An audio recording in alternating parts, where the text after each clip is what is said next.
likes did my post this morning yet?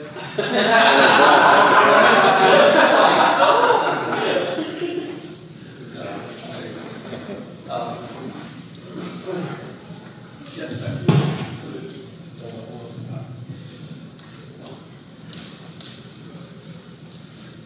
All right, so we're back. I hope everyone had both nourishment and plenty of time to chat and tell stories and talk. You know, I was complaining because the last couple of workshops that I've done with some of the Lilly initiatives, I always got to speak right after lunch. This one, and you know, data right after lunch, that makes tons of sense. This one I could control, and I still put myself and we're doing data. I mean, it just doesn't make any sense. What is wrong? I don't learn. Anyway, no sleeping in this one. One of the things that we wanted to do, you heard some new data right before lunch, and we also wanted to talk a little bit about what the Institute is doing at the moment. And much of what we're doing at the moment is this amazing epic research, exploring the pandemic impact on congregations. And so I'll present a little bit pretty quickly, and then my co-leader in this, Allison Moran, will also come up and talk a little bit about our qualitative research, is what I'm going to say is a little bit more from the quantitative side. And then we'll bring the rest of, or some of our team up and to have a Q&A and also talk a little more informally about the project. When I think about the projects that I've done with Nancy in particular, I came here to work on the Organizing Religious Work project, and Nancy described that as massive, and it was just an amazingly large project with all sorts of levels. I tried to replicate that as much as possible with this project, with fewer people. So there are really about almost 100 people at least that are involved in this project. How do I change? Let me say a little bit about the project, but then I'll also turn to some results. It's a 5-year study of Christian churches around the nation, funded by Lilly, as much of our work has been, and is really a kind of mixed methods, multifaceted project. But it's really looking at faith communities over time. And the three questions that are primarily guiding us are, in one sense, what did congregations do during the heat of the pandemic? How did they respond? That sort of thing. But more importantly, we and Lilly care about what does congregational life look like now, and then, most importantly, what will be the long-term consequences of COVID on congregational life, on the dynamics of congregations, as well as looking at leadership and also the unique challenges of congregations of color and how technology is changing congregational life. But it really is not so much looking backwards as over those 5 years, sampling over and over again, what are congregations doing now? What are they doing now? What are they doing now? And what we find is every time we look at them, they're doing something different, right? Things are continuing to change. It didn't just change because of the pandemic and then become stable. It is still fluidly moving. And so that's a very fascinating thing to watch and look at. And we're looking at this, I know this is very small, but we're looking at it through national surveys of key informants. We're looking at it through a longitudinal panel of about 300 congregations that we're tracking across time. And we're also looking at it qualitatively with about 100 case studies in 9 different locations around the country. And then we're also on top of that doing an attender survey in a couple of different ways, but the largest one will be in 2 years from now when we try to survey hopefully 100,000 attenders to see how they have responded to the pandemic. All of this stuff is going on simultaneously and also doesn't really account for the collaborative partnerships that we're doing with some other groups that are also studying this, and we're going together with them. It's a massive project. So what we've done so far, we started out with the Faith Communities Today survey in 2020, where we surveyed 15,000 congregations, and about 2/3 of that happened before the pandemic started. And then we tweaked the survey so that they were reporting pre-pandemic. So we had this lovely baseline, and then from that point on, everything that we do, we're measuring against that profile of where congregations were. And we've done 3 pandemic projects so far at Epic. 1, 2, and 3 happened last summer, last winter, and then this past spring. We're about now to go into the field with our 4th one, starting in the new year.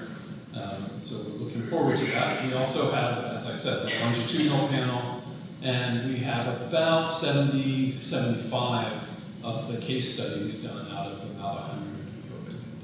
So lots of data, lots of data. What we've seen so far is about what you'd expect. Pretty much every church has had members testing positive. It was nearly 90% last winter. That was pre-Omicron. I would venture to say probably it's 100% now. A good 40% of staff tested positive. Almost 1/3 had someone die of the virus. And about 2/3 of clergy had encouraged people to get vaccinated. But only 8% served as a testing or vaccination site. And when you look at that 8%, a good half of that were African American congregations, so vastly overrepresented in stepping up and doing what needed to be done there. There was conflict, but not as much as I would have guessed, as you can see. 75, almost 80% really said there was no conflict or just mild conflict. And at this point, when we looked at congregations, even into March, essentially only about 15% said we're just doing in person. A little less than 5% were only online. And the vast majority were doing some sort of hybrid, both in person and online. And that varied tremendously from almost everybody's in person, but there's a handful of folks who are watching virtually, to the vast majority of their people are still worshiping virtually and only a handful in person. So it spans the full gamut.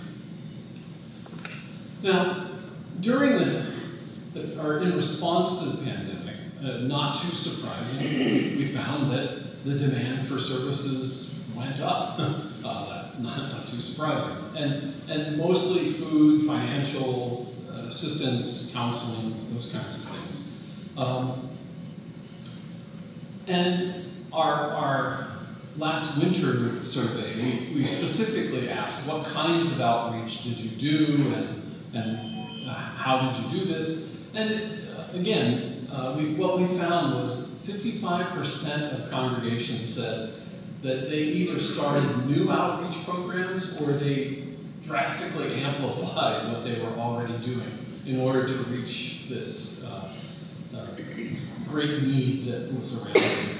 And most of those things fell into the typical categories that one would expect with congregation: food distribution, financial distribution, use of the building, social support, those kinds of things. But more than half of the congregations really just rose to the occasion with this. So you put those two together with the really significant finding that just surprised me to no end. And I'm happy to share these slides with anybody if you want them. But what we found was in our pre-pandemic fact survey, when we asked what percent of your regular attenders regularly volunteer, it was about 44% at the beginning of 2020. And in our pandemic surveys, the first one in that summer of 21, only 15% of their regular attenders were volunteering. This is a significant drop, and it stayed that low for our second survey in the fall, and only has risen slightly to about 20% in March. And I've seen some recent data from some other data set we were working on, and it looked like it was a little bit higher. So I'm really looking forward to seeing what our next survey is going to show, because congregations operate on volunteers, and if this stays half of what it once was, that's going to change the dynamics of every single congregation, sort of the way it's changed every single restaurant and business and everything else that we see and interact with, right? Those dynamics are not the same, and this looks, kind of. So you have greater need, you have greater emphasis on doing things, and fewer people doing it. So the volunteers you do have are being overworked, and the clergy are also picking up many things that they didn't have to do before, as well as also having to do virtual, hybrid worship. So it's not too surprising that we hear these stories about people who want to leave, they want to quit, they're exhausted, they're worn out.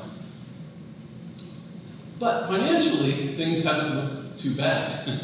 What we found throughout the pandemic surveys was that giving actually went up some from the median that we found in 2020 of 120,000 on average. It went up during the pandemic, and it's now come back to the level that it once was, according to our March survey.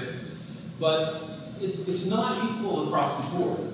Some congregations, as Rich said about, counties aren't equal, the same is true about congregations. Some congregations saw giving increase, and some saw it decrease. And 30% said that their financial viability was at risk due to the pandemic. And even more significant, I think, 19% agreed that their church's continued existence was threatened because of the pandemic.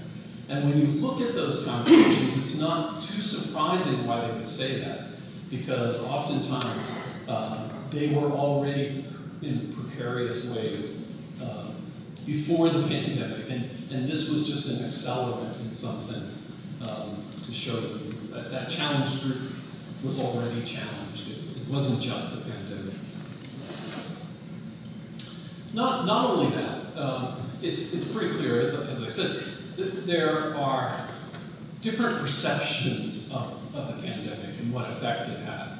And so when we asked, did you struggle to adapt to the restrictions, or did you have major disruptions, or did you have financial viability, was it at risk, all of these things, you have on the one hand 40-50% saying, no, we disagree with those assessments. And on the other hand, 30 to 40% saying, yes, we agree with this. So even though the pandemic affected all congregations, whether they denied the pandemic existed or not, all congregations have felt something, but they didn't all feel equally, right? And so that is one of the challenges we have to make sense of as well.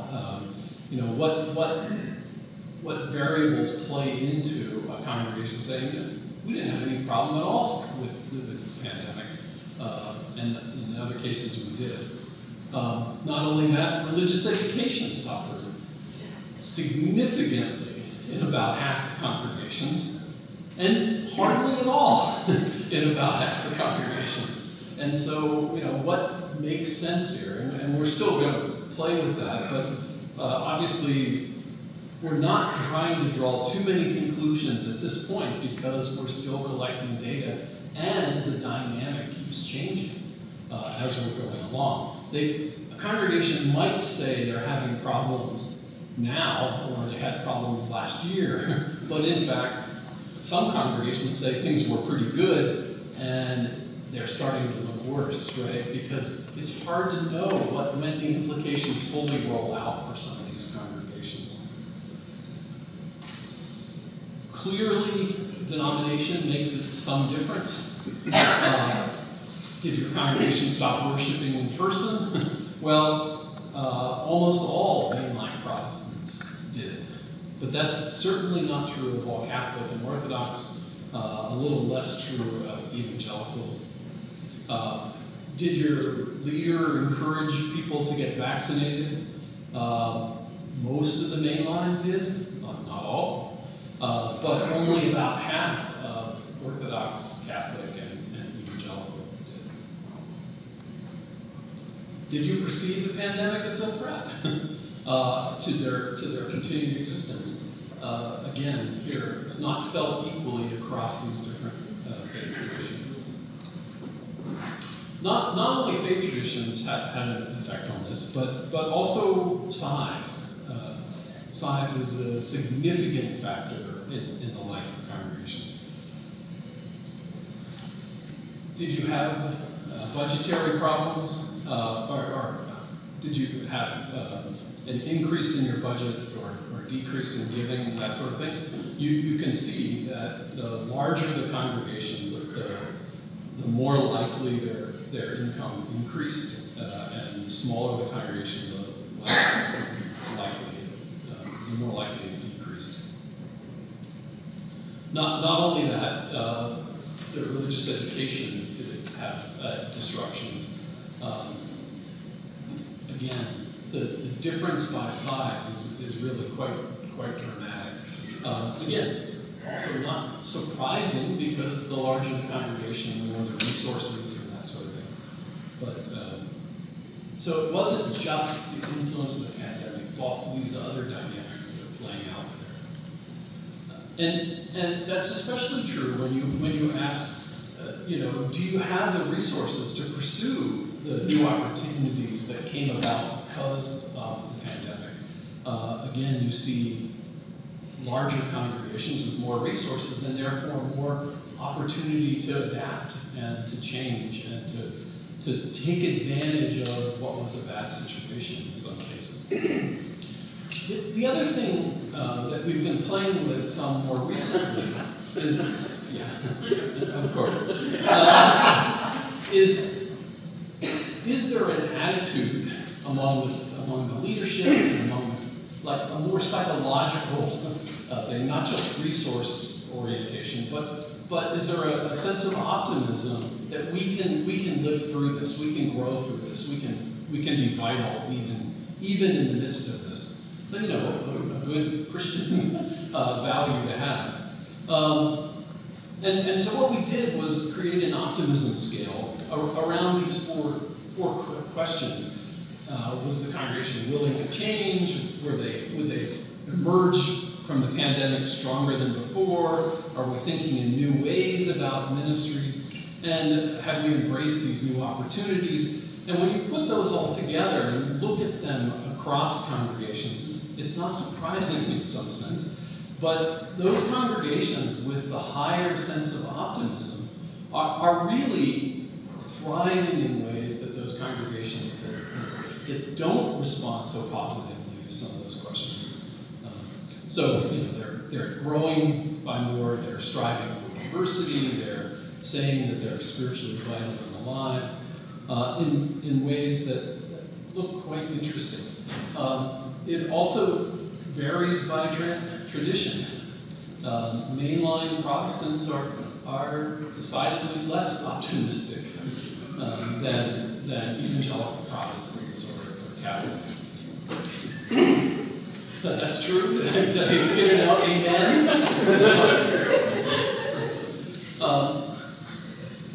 again, also size has an effect on that positive outlook as well. So let me wrap up with both some challenges and then I think some opportunities that we're seeing of sorts in the data a little bit. Some of the challenges are clearly this question of attendance. No congregation in most cases have gotten to the attendance, the in-person attendance that they were prior to the pandemic. Volunteering rates are still down. I'm concerned a little bit about giving because it's started to come back down and it remains to be seen. But all of those are questions of commitment. and that was really eroded in many ways from a year or 2 years of virtual and not really connecting as a congregation, right? That has an effect on attendance and volunteering and giving. But it really is a question of commitment. Not only that, if virtual participation isn't going to go away, but what does that mean for engagement, for questions of membership, and all sorts of other dynamics that we took for granted in a face-to-face reality, but now we have to rethink in a virtual world. We talked at lunchtime about the changing facility needs or alternative uses of space. Those are all challenges that I think we're going to be facing, as well as these patterns of hybridity and what's that ministry going to look like. It's one thing to say that we have virtual worship, but it's another thing to say we've created virtual church, because church is not about just the sermon. It's not about just hearing the pastor.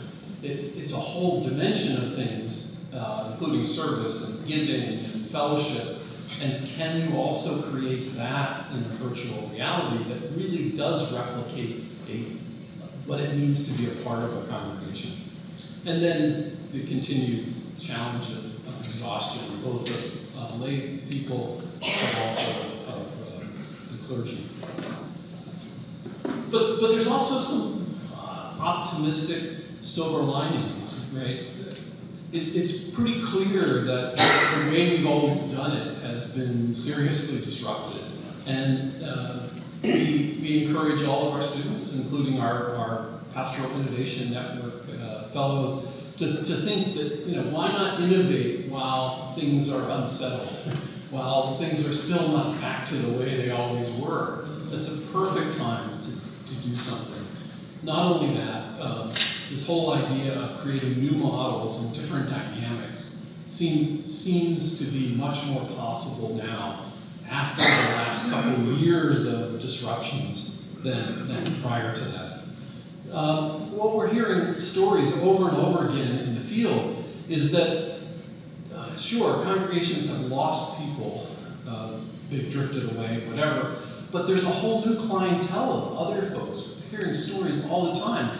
There are new people that we never even knew. Who are these people, right? And so congregations really need to embrace the new possibilities and not just bemoan and grieve the people who are not there any longer. They need to be forward-thinking and in some sense optimistic, right? And then the whole idea is, can you really? They really should try to reinvent for a new world rather than replicate some of these old patterns that weren't working before the pandemic. So why would we expect them to work now? And then I think the pandemic also showed congregations, if they weren't already, that partnering is really the way to go. That collaborative, as the Institute makes, networking with others, sharing resources, working together is really the way to address these questions anyway. And as I think, optimism makes all the difference, right? This positive outlook and a new vision for the future is what we should be working for, not trying to fix what we're missing from the old stuff. So anyway, that's a few thoughts from what we've done so far. So now let me turn it over to Allison, where she's going to talk a little bit more about some of our qualitative.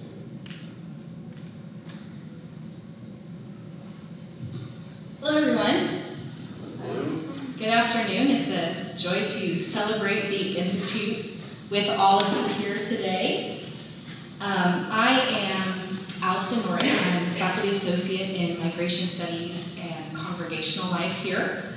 And as Scott mentioned, I'm going to take a much narrower kind of line of questioning approach, digging into some of our on-the-field, even now, research that we're engaging in. And as Scott mentioned, part of this project is a component called our regional case studies. And we're partnering with researchers in 9 different cities across the US. And we'll hope to have, within the next couple of months, about 100 different churches that have been participating in this. And these case studies include in-depth interviews with leaders in the congregations. It includes conversations and focus groups, group interviews with church attenders, and also participant observation, both in physical face-to-face settings and also in virtual worship services of varying kinds, alongside a key informant survey and an attender survey. So what I'm going to do is really take a look at one of the, I think, kind of emerging questions that we have at this time. And that is what Scott alluded to in the rapid rise of the number of churches that are offering a virtual form of participation in some mode.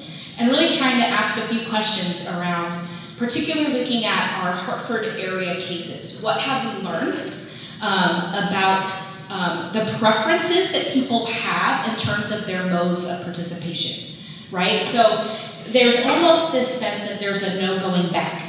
That what one of our focus group attenders, she called it ludicrous, the idea that one could participate virtually in church on a regular basis. That is no longer the case. So pre-pandemic, she said it was ludicrous, this idea that you could have a sustained and engaged and active participation in a congregation that was virtual. And yet now we're seeing that Scott mentioned, about 80% of congregations across the country are offering some form of virtual participation. So I want to share just a few insights from the field. This is preliminary. We are still collecting and this data, let alone really doing much analysis out of it. But taking a look back in summer 2021 with our first national survey that we fielded, it was very apparent to us that there has been this rapid shift in how congregations use digital technology.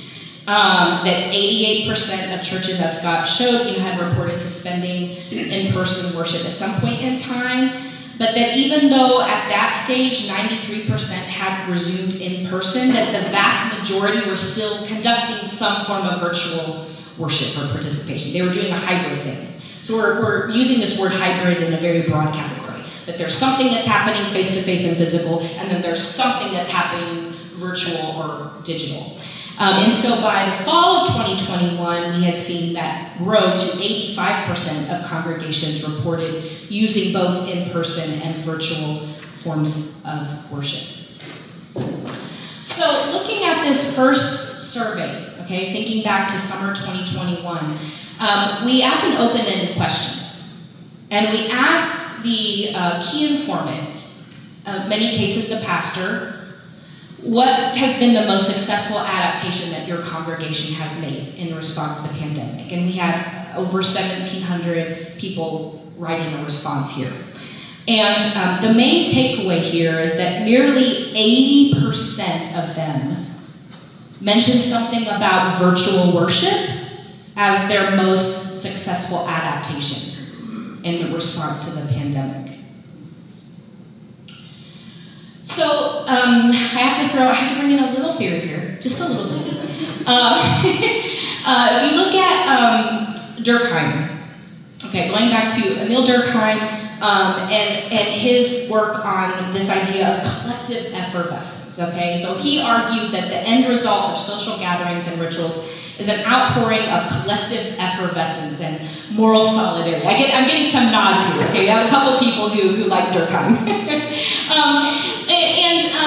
You can think about the kinds of shared emotional mood or reaction that you get in a large crowd or an event. where people are focused on the same thing, and there's this sense of shared collective mood and energy that goes so much more beyond just you as a single person. And so Collins expanded on this idea in his book Interactional Ritual Chains in 2005, and talked about some parameters around what helps cause this sort of shared emotional energy and these feelings of belonging. And so he talked about several things, about the need for having a mutual focus, having a shared mood or emotion, creating barriers to outsiders, and importantly for our questions here and now, bodily co-presence, right, was one of those things that was seen to be basically a prerequisite or a sort of requirement. And in 2005, there weren't a whole lot of really thriving online spaces where you could look at them and say collective effervescence is happening here. But since then, researchers have looked a little bit more into this and raised some questions about what happens in digital spaces, and can you have this sort of sense of shared emotion and focus and belonging?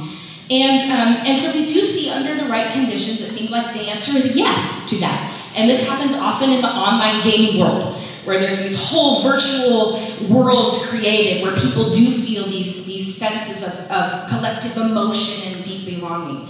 And with this production of emotional energy. But I think interestingly for congregations, we're asking similar questions, right? In our virtual spaces that we create, in our digital spaces, are people feeling these same kind of feelings that they may have had walking into a sanctuary? And if you look at some of the research related to the impact of the pandemic, at least in some cases, for example, CrossFitters in Denmark, they found that this collective effervescence, these high emotional levels and this group solidarity was not able to be sustained very well in digital or virtual spaces, as the shift required from a move to the physical to digital in response to COVID. So I'm just going to briefly bring in a few insights from 5 of our Hartford case studies. They vary in many ways. We have a megachurch, a multiracial megachurch participating here that has about 1,700 attenders currently. We have a historic mainline Protestant congregation that had about 170 regular attenders. And then we have 3 smaller churches, a Jamaican Pentecostal church, a Progressive Baptist, and an African Pentecostal congregation. They were all around 60 or fewer. So taking a look at these 5 congregations, they all have been offering a form of hybrid, right? Some kind of combination of virtual and face-to-face. And so I want to just share some of the insights. And one thing I just want to point to is that in the attender survey, we asked them if COVID-19 were not a concern, what would you prefer? Would you prefer primarily online, primarily in person, or a mixture of both? And I just want to highlight here for each of these 5, right? There was at least a quarter of folks who said, regardless of this thing called the pandemic, we would prefer to have a mixture of both. Like, we don't want to lose the virtual option. And in one case, it was up to 40% who said, no, it doesn't matter about the pandemic or health concerns, or none of that is, if none of this existed, we would still want to have the option to attend virtually. So I'm going to go through some of the main things on why they chose to attend online for those who either primarily or sometimes attended online, and then share some of the responses on those why they chose or preferred to be in person, okay? So not a big surprise here in that the largest factor in their decision to attend church online came because of convenience.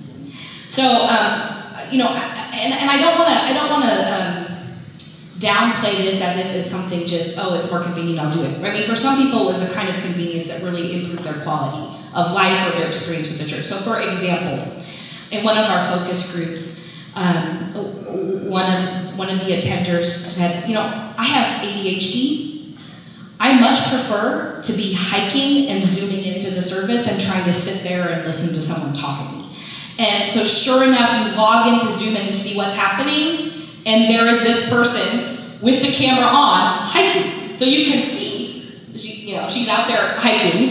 And so for her, it was a matter of convenience, but it also, gave her the option to participate in a way that made best sense for her. And I think we can also look at the realities around people that are homebound or other health factors that mean that the virtual option is a very meaningful and important one to them. But there's the other side of convenience, right? There's the person who said it's just about availability, right? Sometimes the stream service is more convenient to plug into while going through a busy Sunday morning. Or the person who said, it gives me flexibility. I feel like I have flexibility to attend church in person when it fits my schedule. When it doesn't fit my schedule, I can do virtual. And then there was also a large group of people who mentioned something about health issues or COVID safety. Again, we're in Hartford. You ask our Waco participating congregations this, you're going to get kind of different answers. But people talked about we are COVID cautious due to personal family risks, or because of my age and risk factors, I'm not comfortable attending in person, but there's value in attending online. There's real value in attending online. And then there's also the geographical distance. And I think this is part of what Scott was referencing in his sort of implications, questions here. Like, what does it mean, right, when you have now people who may not live in the same state, may have even moved out of country, and yet are still considered adherents. And so we have this, people who said I moved out of state, so I choose online, or I travel frequently, and so I can participate online. Okay, so on the other side, why do people choose primarily to worship in person?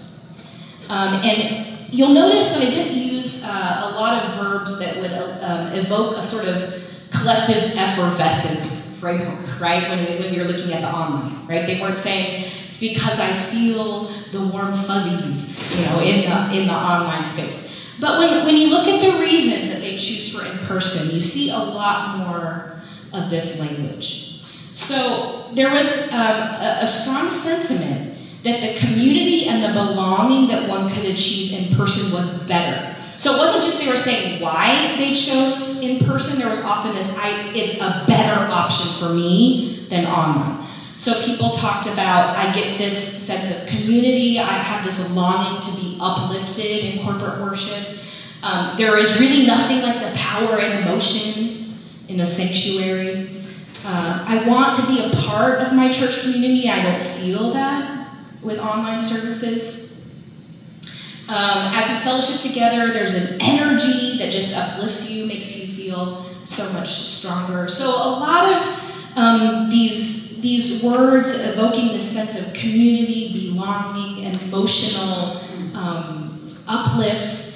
There's an atmosphere that's created with one another in the fellowship, the community. And others did specifically reference the greater focus or attention that they had. That they could feel a sense of focus in the physical space, face-to-face space, that they felt closer to God because they were able to focus on the service. And then you also had people who maybe, I'm a pianist, so I play the piano at my church. I kind of have to show up there. There's not yet the really good Zoom piano option. And so some of them just reference, I have to be there because of my involvement or my engagement in the church requires that I am there.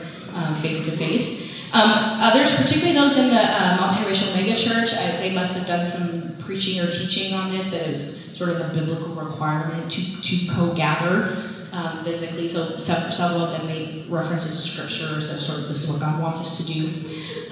Parents often said it's better for my children, so maybe I would prefer to just, a busy schedule, but it's better for my kids to be there. And then others specifically said, now that it's safe, right? Now that we have vaccinations, now that all these things, now I can go back to in person. But I want to highlight kind of one story here as we think about how this varies across congregations and modalities.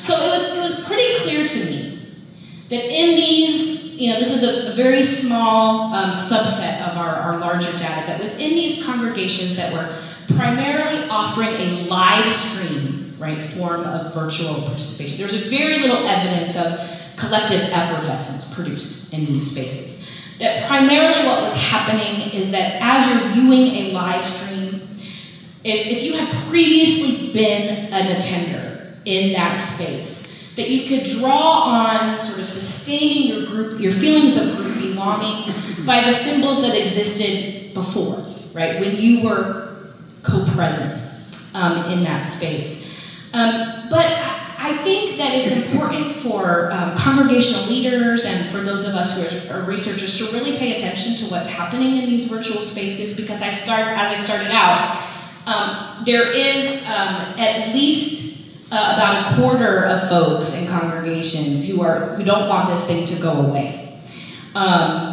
And that they find a lot of value in it. And so I think it raises some questions for smaller congregations about, in particular, the tensions related to their desires to maintain both virtual and sort of a bodily co-present face-to-face at the same time. And one of the dynamics that I've observed is that there in smaller congregations, there's often a sense of boundary, sort of a barrier between those sharing the experience online versus those face-to-face, and sort of seeing each other as a threat to the continued sustaining of the congregation. Think of a congregation that has 45 people, and 20 of them are in person and 25 of them are online. The online people have this nostalgia for the days perhaps when there was no face-to-face and we were all online and we felt, all together part of this online community in the early days of COVID. The face-to-face people view the online folks as a threat to the continued sustainability and viability, because now all of a sudden they've got 15 or 20 people to run the whole show. And so I think there are a lot of questions, right, that smaller congregations with fewer resources are really going to have to wrestle with. And one of the things I think is that there's going to have to be attention paid to the kind of interaction rituals that are developed and produced within online spaces. That we can't just continue to rely on a sort of this idea that, you just live stream and you just remember what it used to be like when you were there in person. But think about how do we create, right, new symbols, new rituals, new modes of interaction for those online spaces. To create then the virtual way that people can feel maybe that, if not a sense of collective effervescence, at least a sense of community. And I want to share one more story before I conclude. And this goes back to the theme of convenience. One of our focus group attenders at the West African church that I was doing fieldwork in, she could not have been more key or central to the life of the church. She was a grandchild of some of the founding members of the church in Ghana. She, had this rich history of belonging to the church. She and her husband served as leaders in the congregation. And she told me, even for me, she's telling us, even for me, someone who is just, so key and committed to the life of this congregation. She said, I still found myself shopping at Costco and listening in one ear to the service. And I thought about that experience. I thought, I think for those of us who like to shop, you might feel a sense of collective effervescence in Costco, right? You've got a shared focus with all your fellow shoppers. There's barriers to belonging, right? There's like Costco members and non-Costco members. Like you might feel some collective effervescence in Costco, but like the one ear listening in, to your church service, not so much. So I think we have, a ways to go, right? As congregations and as religious communities to think about the implications that such a sizable portion of our attenders are interested in having the option to engage virtually, and what are we doing to support that? So despite this sort of lack of collective effervescence, there is still a preferred option for a virtual mode of attendance by many attenders, and yet it comes with the difficulties of sort of sustaining these interaction rituals for the long term. And so just, does convenience trump social solidarity and collective effervescence? And I think hearing from the voices of those who choose to have a hybrid setting or to be able to attend online is important for us as we think about how we create spaces of belonging that are both virtual and face-to-face. So that's all. We are going to, I think, transition to our panel for a few minutes, and basically we want to, we have some time, right? A minute or two? Well, Scott, what are we doing? Okay, well, why don't we just have like one or two questions? So come on up, our team at HIRR, we have doctoral fellow Charissa Mikoski, postdoctoral fellow Hannah Evans, project director Sarah Brown, and then Scott and I, and let's just have a question or two. And let's, go ahead, go on, Scott. Yeah, Dr. Gillis. I was wondering if you paid any attention at all to funerary rituals and the impact of COVID.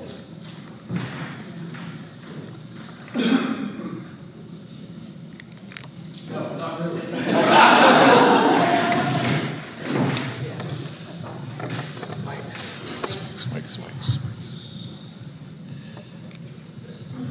I know in our Adventist polity that there's some pastors that go in solely online churches. They're completely disconnected to a local congregation. Are you observing any trends related to that? Yeah, I don't think. Okay, so the question is the development of online-only churches, right? And the trends associated with them. So in our case studies, we don't have any congregations that are exclusively online, but that is a very different thing in reality, right? Than having, say, your virtual option being watching a live stream. So yeah, we're definitely seeing or hearing, right, about these spaces kind of developing and forming. So something to pay attention to. I have one quick story about that. So in the smaller Progressive Baptist Church, which was hired in a study, we spoke to a book club that was, the congregation had said that this book club was a part of this church. And then when I spoke to the book club and was like, so you're part of this church, right? They were like, no, not really. The church had sort of claimed them, but many of the people who attended that book club did not attend the main church and didn't see themselves part of the congregation. Some of them lived in England or in the South, and so they weren't really a part of this congregation, but the congregation had sort of claimed them as their own. But so there was a conflict in terms of are we our own thing, are we a part of this church? That wasn't really a consensus. And on our website, we also have a bunch of stories, blog posts, that kind of thing. And one of the more recent ones we did were 3 small mainline congregations that actually decided after COVID that Zoom worship was more enriching in some ways than trying to get. And so they've completely shifted over, and now they're only virtual in congregational life. So it is certainly happening, I think. Yeah, Gordon. Yeah, I'm trying to connect the hybrid worship with census and adherence. And I'm wondering if, because you're doing qualitative work, if there's any meaningful way to gauge numbers on average, let's say, of how many people are hybrid. I know you can count how many computers are there, but it's very hard to figure out how many people are there. And it seems like qualitative work could give you a way to kind of do some counting and maybe come up with a formula or something. I don't know, but the numbers seem very strange now because we don't know actually how many people are in a congregation. Yeah, that's right. So the comment here is right that we don't know how many people are in a congregation when you're looking at the virtual participation, because how do you count that, right? I mean, and I think that is the question, right? Of how do you count? What is 30-second view on someone scrolling through their Facebook feed and they pop on your live stream? Does that count? Someone watched for 30 seconds and kept scrolling about it, or So I think those are the kinds of things you're saying. We are paying attention to some of that, looking at how also in those spaces, is there any kind of interaction happening, right? What kind of commenting or engagement can you sort of observe? if it's like a Facebook live stream, but really in Zoom, we're paying a lot of attention to that in Zoom, right? What's happening in Zoom. I think some of my favorite Zoom stories are when you just see, I was participating in a Bible study, and one of the participants proceeded to cook her whole dinner during the session, so I could watch her, making her dinner, and I was like, I'm like in your house and making dinner, and we're doing our Bible study in Zoom. So yeah, so we are paying attention to that as well as we can. Joel. Yeah, I'm just curious about the potential need to disaggregate somehow for those churches for whom virtual just can't work. If you think of my Jewish friends who are modern Orthodox, it's like maybe can't happen online, or if the Eucharist is a real presence, so those Orthodox, you've got these settings where you just can't go and grab the grape juice out of the fridge and the bread and now I'm doing it. Yeah, you're absolutely right. Right, tradition does make a big difference here, and even in what Scott was sharing, right? Some of those around the congregations that were least likely to close, right, were those around Eucharistic requirements that require that sort of bodily co-presence and something that can't be replicated in virtual spaces. But even in those spaces, like this is what's so exciting about being able to do fieldwork here too. I mean, we are seeing Catholic parishes, participatory that are doing things online that they never would have done pre-COVID, right? And so there are these spaces, and they think about the move of churches to online meetings, of board meetings or other things, right? So there's still, I think, a sort of changing dynamic here of how churches are interacting in virtual spaces, but yes, it makes a big difference and does need to be carefully disaggregated or looked at in that manner.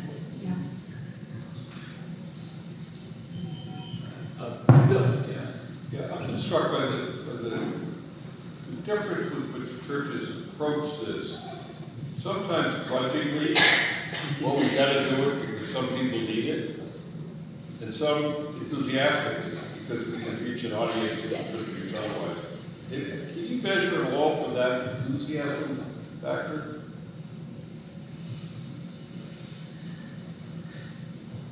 Different from effervescence. Yeah.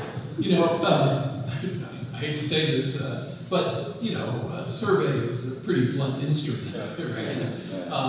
And that's part of the reason why we're paralleling it with the qualitative work. But I mean, I think trying to get at some of the optimism and the thinking this is a possibility and embracing that really does start to get at it in some ways. Something as simple as whether there's anything done special for the online audience. Does the pastor make a greeting, or are they asked for money, or some kind of interaction beyond simply going into a movie theater and watching somebody else do something? Yeah, the other way that we can also sort of tease some of it out is how many of the other dimensions of congregational life are also being translated into the virtual, right? And because there's a real difference there. If they're only doing live streaming, but everything else is face-to-face, well, that says this is a second-class way of doing it. And so I think as we go along, trying to get the multiple dimensions that are virtual and hybrid will also be a way of trying to tease that out. I'm sorry, I need to stand before we lose track of my president's great question. Allison, this is for you. I'm not sure of your response. In terms of the study that you're doing, the sacraments are huge, I'm sure in every faith, but definitely huge in the Black churches, where you needed to be ordained in order to administer the sacraments. So, and in your studies, have any of the churches responded on that being a huge shift and how they had to shift with people who were online and out of state and those who are in the congregation? Because I've seen that huge shift. I was just wondering if they sent you this information as documentation. Yeah, well, just raising that question for us helps us, right? And the kinds of questions that we bring to what we're learning. And I don't yet have an answer for that because we're still, like I said, we're still kind of in the field and sort of, I haven't done the analysis across all of the the case study sites, but that'll be a very important thing to look at, so thank you. Okay. All right. So I have a couple questions. The only one. So I don't know if you guys heard this survey. For everybody else, I'm going to simplify. We have online Google Map knowledge to churches. So we're able to get data on what people actually do, that different behavior. And I think a lot of what you guys share in your findings is kind of very similar to what we did. And we actually did some survey of some people, leaders, and church members.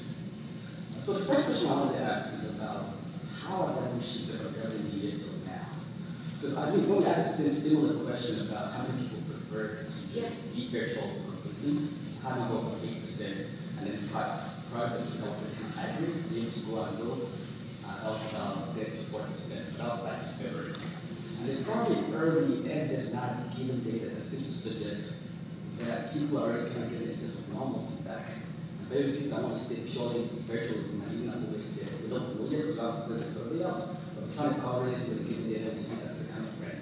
So my first question there is, how much of that, how current is the data? How do you think things might have changed from the time you guys took that in? And then the second question is around one phenomenon that we noticed, that people were given to more than one primary organization. Probably at some point, we were like 1 in 5 to 1 in 7, right? And like it was then, when we saw the survey, 1 in 3 people that responded said they actually watched online also on the church. Usually it's the bigger church that tends to pull people on it, and I'm wondering if that's something that you guys asked about or looked into. Allison, could you repeat that? Yes, that's what I was just going to say. So the first question is really a question of how current, or what's the timeline on the data that we're presenting on, because these things are changing, and they are, right? And that's what Scott keeps telling us, like don't come to any conclusions, because it's all changing. Okay, so I won't come to any conclusions, but for the data that I presented, it's some of it actually was just from the past month. And so we've been doing this field work really starting in the late spring of this year, but the data I presented on was really all from late spring, early summer through now. And again, I think this would look very different if I were presenting the results from Waco or from Indianapolis or from Tennessee, which are some of our other sites. New England has, in Connecticut, has been more COVID cautious in a lot of ways in those other spaces, and that's framed how people have responded. And then the second question was sort of the multiple belongings, right, that people are forming and the way that people are giving maybe to multiple congregations. And that is something we're paying very careful attention to, and we're surveying and asking, how many churches do you consider your church home? We're not just assuming that people just have one space of belonging, but that in part, because of the new opportunities afforded to participate virtually in meaningful ways, that people may indeed be doing that, right, and participating in multiple congregations. So that's something we're tracking over time. Yeah. And we do have an article coming out in Review of Religious Research based on some earlier data that showed that the people who were members of multiple congregations look very different than the people who are members of a single congregation. They give less, they volunteer less, all sorts of ways, significant difference. But most of our surveys have only ever assumed that you go to one congregation, you give to one congregation, right? And so consequently, we are asking that question to find out what really might be the patterns. And it may be upward to 20% of people are double dipping or triple dipping.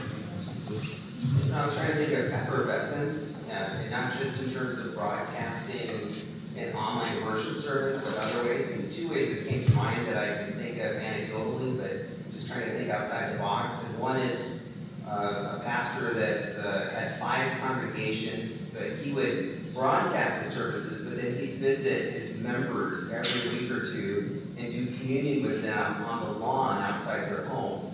And the church members liked it because they were actually seeing their pastor and having more pastoral visitation. And so even though it's online, it was creating a new opportunity in that way. And the second thing is, I was thinking of podcasting. how many churches were creating not just broadcasting a worship service, but I was thinking effervescence. One of our most popular podcasts in our tradition is a pastor of rural Illinois who developed a podcast on church heritage with over 1 million unique downloads within a very short amount of time, where he would have, again, he's in rural Illinois, people flying across the country to get baptized. Because, again, so it's not just the broadcasting, but new forms of, do I dare say, effervescence through outdoor communion, or in this case, developing podcasts on church heritage. So I'm just trying to think of, are there other ways that online effervescence can happen? Yes. One of the things I heard in a focus group just 2 days ago was that the pandemic really amplified their small group ministry, and the vast majority of their small groups now are not necessarily meeting in person. They're meeting on Zoom because it's more convenient, but it also is pretty powerful because they can look at each other in their eye, and they don't have to worry about the kids and all that other sort of thing. And there were people belonging to at least 4 different small groups in that meeting, and they all said it was more alive than it was before when they were just meeting at somebody's home. Plus, they didn't have to clean the house. You know, we're running out of time, but yes. Yeah, two very, Yeah. okay, very good. Prior to the pandemic, there was at least a dozen churches in Connecticut doing multi-site with on-screen preaching. How has the virtual services impacted that? I don't know. I would say at least there were at least more than 12, but yeah, it's hard to know. I mean, again, some of our surveys didn't always ask those questions. Are you multi-site? And those kinds of things. We're trying to implement some of those questions in our fact surveys, so we'll have some answers maybe in 3 or 4 more years. But I think you're right that there are some dynamics. Even in we're seeing some of that shift in the main line, right? They're starting to think about, is this a better way to church and all? So I think it's there. And then Eric. Mine is just a comment of gratitude. This is the second time I've seen this presentation, and as a local church leader who thinks of myself as an eternal optimist, I really appreciate the conversation in this study around optimism, and I don't think that that's often something that is looked at. And I think it's, I know that for myself, during the pandemic, that it's just been incredibly important. But I have never seen that as something that's been looked at in a study. So I just appreciate that.